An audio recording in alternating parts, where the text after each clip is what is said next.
Trish. Sorry I haven't been around as much. I've been kind of dealing with some stuff, but welcome to February. Is that magical or what? You can see back there where we're feeding the deer with some alfalfa bales. But anyway, I did some dyeing a couple weeks ago and filmed it, so I hope you'll dye some fiber with me today and stay tuned for the rest of that video. I dyed the Targhee from the January Paradise Fibers box, and I'm gonna show you the spinning video probably early next week. So hang around and enjoy some snowflakes.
That is the, let's see, 6 pounds of mill ends right there. I got from Sheepshed Studios. That friend of mine that's coming in February for like a knitting and spinning weekend is asked for her own galaxy roving, or she wants to put it together herself. So that's why I'm dyeing the 4 ounces of that black and blue, or black and white again. This is my storage bag full of silks. I'm also gonna dye some I can't tell what I wrote on here. Something silk sliver. Darn it.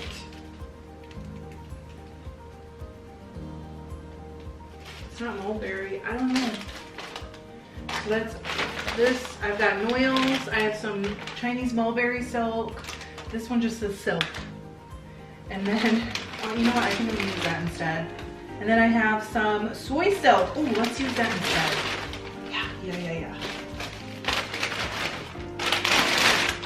Okay, sorry about the crinkles. I did want to quick talk about something with you guys a little bit. My review of the last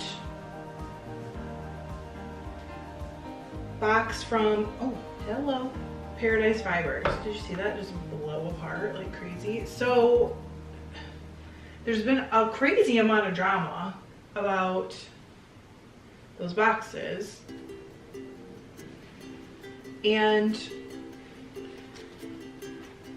I just want to put this out there, and it's not because I'm telling anyone what to do.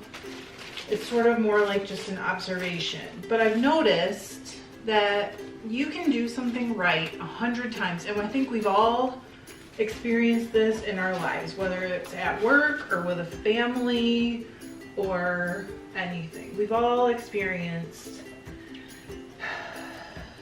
this kind of thing. And so you can do something right 100 times, 200 times, 300 times, 400 times, and nobody says jack. But then you make a mistake, do it in a way they don't like it, do it, I don't want to say wrong because it's really more of an opinion thing, but, and they're all over you. And when I say that, like, I mean, I have experienced that in my life, in my family, not so much in the family, but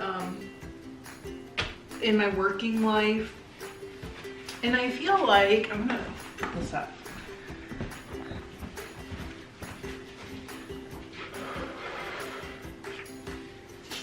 It seems kind of unfair. I feel like for your job to be finding something new to put in those boxes, all the information, that they put together, like just doing something new every month would wear my shit out.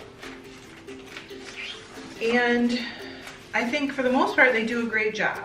So some people did not like the straw that was in the boxes. And let me say this too. I feel like if you have a legit allergy and you had some sort of reaction, I can totally see, that's not the only reason. Even if you just didn't like it because it was messy, I can totally see why you might want to send them a note and say, hey, this was a miss for me, whatever. But I struggle, sorry, I don't know what I'm doing, with the level of, I guess, negativity that I see people giving. And the thing I struggle with more is really that they feel, it seems like they feel the need to make it really public. Let me give you an example. So, early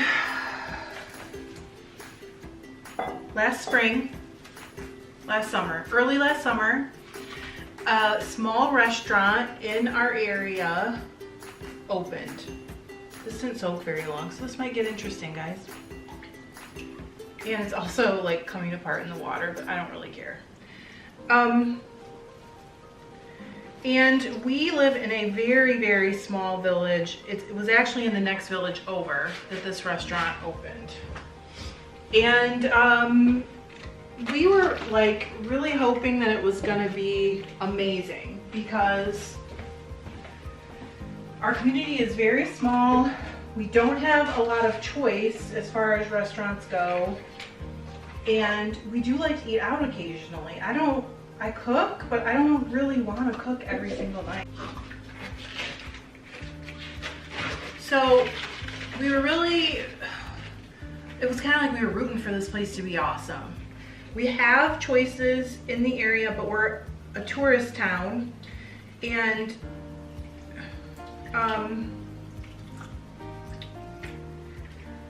That means a lot of stuff closes during the off season, which is winter. Oh, by the way, I never said this. I live in Michigan. I live in the high five of America. High five to you. Not the only state, by the way, you can use your hand as a map. I don't know why people say that. It's not true. I live in the Lower Peninsula. In fact, I don't know if you guys are gonna be able to see me. I live like right here. So we love our community, but as far as restaurants go, we don't have a ton of choice. And what we do have, a lot of it is very similar. So we were excited and we were like, yes, please make this a success, because a prior restaurant closed in the same location. So we were excited, we finally went there, and we had not a good experience. Now, it was pretty new at that point. It was within a month. Oh my God, this is really sticky in my rubber gloves. It was within the first month. And so I kind of feel like you give the benefit of the doubt to a degree, because, is this pink? I don't even think this is the pink, is it? No. I almost dyed that the one color. So,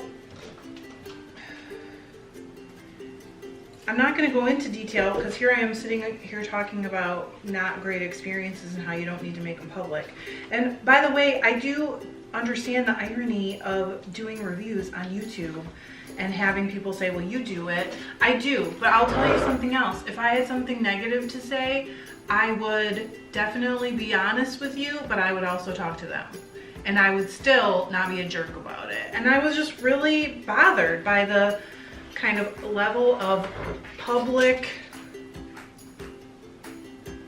crucifixion that was happening. But why do people feel, I shouldn't touch this, by the way.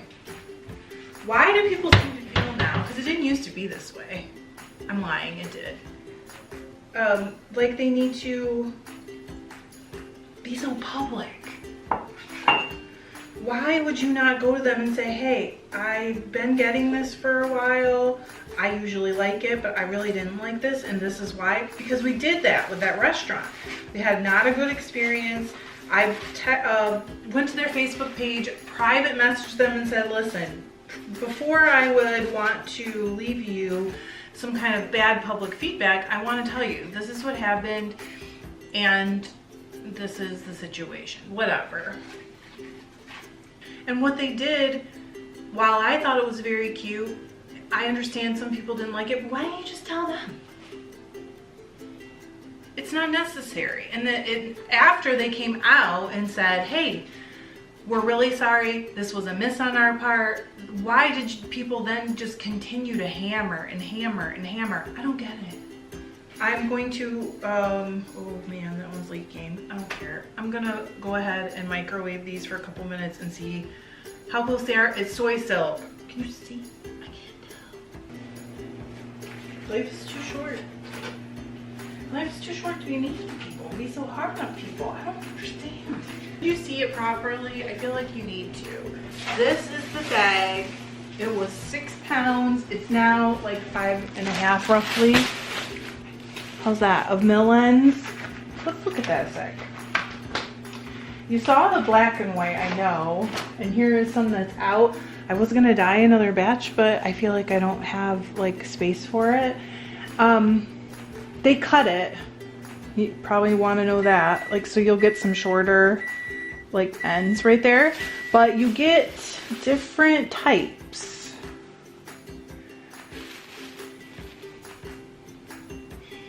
Can you see? Oh yeah, that's pretty good. So this has just a small stripe of brown in it. And then there's more of that black. This has a darker brown in it. But when you dye them up, you get so much cool variation because of those darker stripes somewhere. Oh, here. So then there's also this, which is more like blended. It was kind of, when you spin it, looks like blended Jacob. So, and they're a crazy good deal. I think they're $10 a pound for all superwash. It's crazy.